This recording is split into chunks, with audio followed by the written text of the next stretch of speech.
Então, todo mundo fala, ah, mas a ufologia não é o Jevaer. Não, mas ele é um grande representante da ufologia. Tem os seus defeitos também, como qualquer pessoa, mas a gente não pode negar que a revista UFO é a publicação mais antiga do mundo que ainda está presente.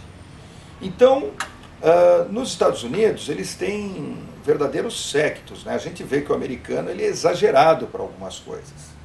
Então, a linha brasileira, até existe um grande respeito dos nossos correspondentes externos quanto à ufologia brasileira. Sim. Por quê? Pelo critério, pelo cuidado muitas vezes da divulgação, lógico que muitas vezes escapa as coisas. E a gente tem muito também essa diferenciação. Tem uma linha mais esotérica, mística, que dão mensagens. Sim. Eu, particularmente, tenho 2 pés atrás contra as mensagens, porque dá a cura da gripe, dá a cura da AIDS, em vez de ficar falando, tomar cuidado com a ecologia, falar o óbvio, falar o que todo mundo sabe. Eu não preciso de extraterrestre nenhum para falar. A gente, qualquer pessoa de bom senso sabe disso. Então, a gente tenta manter o grau de seriedade da ufologia, inclusive denunciando movimentos muito malucos, né? Indivíduos que procuram arrecadar dinheiro de outras pessoas, reuni-las num lugar cobrando para ver o ET, muitos fraudadores que fraudam aparições com canetas lasers, balões iluminados. Então a gente vai ter de tudo. E existe o grande problema do eu quero acreditar. Tem gente que manda, tem muitas pessoas que mandam para a revista UFO, tal, vídeos, tal. Então nós sabemos que a luzinha mais que confunde é Vênus, que é aquela estrela vespertina, que ela é brilhante, e a pessoa jura por Deus que ela está mexendo, tá? As camadas da atmosfera, principalmente a luz, né? O clima agora que o céu fica muito claro, começo de inverno, outono, então as pessoas se confundem muito com coisas que não são ufologia. Mas tem indivíduos que juram por Deus que aquela luzinha está se comunicando com ele. E uma das figuras míticas na ufologia mais conhecida é o Astar Sheran. Exatamente. E então é a nave do Astar Sheran que está se comunicando com ele. E essas pessoas muitas vezes fotografam, filmam, tremem a máquina, né? E falam, olha, estava se movimentando. E ela crê que aquilo é verdade. Então, nós temos um termo chamado ufolatria. A partir do momento que a pessoa começa a fazer a religião ufológica, ela vai se confundir ainda mais. Como eu lhe falei, se numa ufologia mais pé no chão, não vamos nem chamar de científica, pé no chão, a gente tem que 98% é fraude, erro de interpretação, delírios. Você imagina a dificuldade quando isso vira religião. E aquela velha regra, religião não se discute. Na religião se acredita no que você quiser. Nós temos pessoas que são fanatizáveis. E esses fanatizáveis, depois de um tempo, muitas vezes acordam e falam um monte de coisa que ocorre nessas agremiações. Então a gente sempre fala, muito cuidado, porque existe uma coisa chamada momento místico. Se a gente começa aqui todo mundo a orar, olha, vai vir o ser, vai vir o ser, existe um envolvimento psicológico. E esse envolvimento, esta veia mística, é mais ou menos destacada na mente de cada um. Então aquilo, naquele momento, naquela situação e naquela indução, vira algo real para a pessoa. É a sugestionabilidade de cada um. É impressionante como a mente cria detalhes, coisas que não aconteceram. Inclusive coletivamente. Coletivamente. E a pessoa conta como se tivesse acontecido. Então, são as pesquisas do quanto a mente monta a história. E aquela velha máxima, quem conta um conto, aumenta um ponto. É real. Se demonstra isso, principalmente em ufologia. Aí que tem a filmagem, o critério, você fazer uma análise de cabeça fria.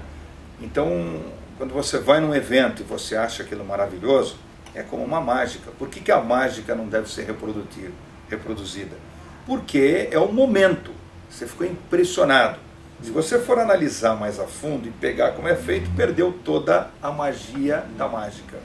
A ufologia, a pesquisa na parapsicologia deve ser criteriosa, deve-se ir atrás mais de uma vez. Você também é envolvido pelo clima místico e você então vai racionalmente analisando, você vai pegar as falhas, as brechas, as coisas.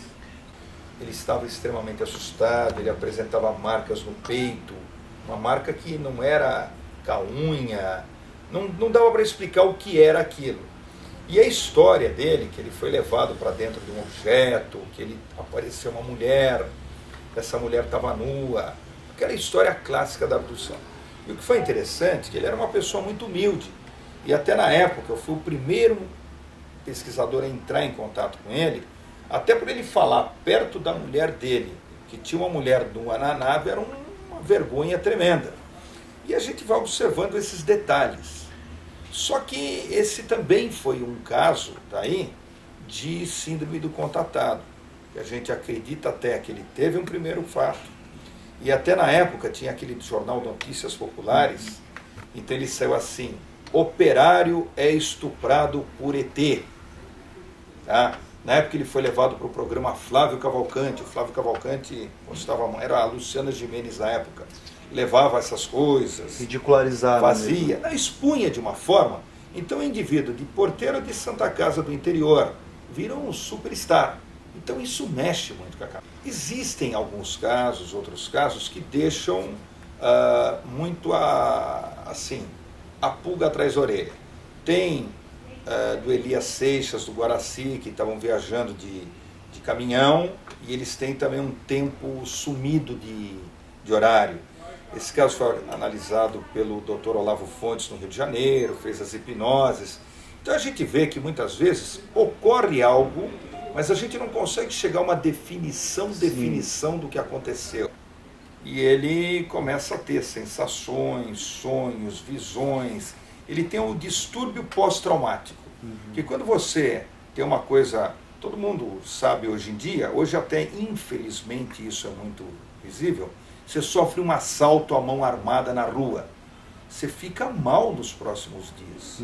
Você se sente frágil, com medo, tem gente que tem gastrite, não dorme. Até infelizmente essa experiência muita gente tem passado, ou o sequestro relâmpago.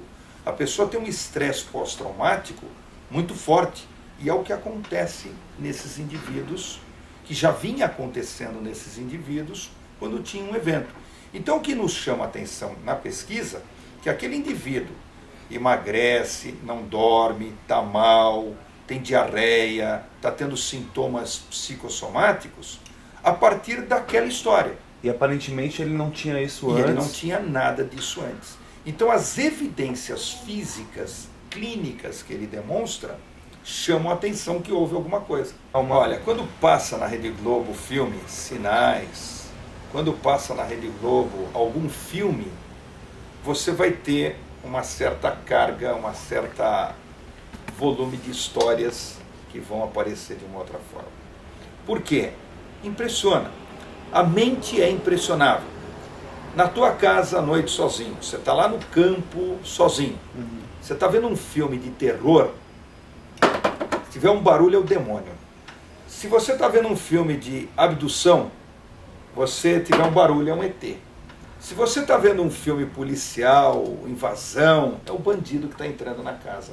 A mente direciona para o que ela está sugestionando. Segue um modelo já, né?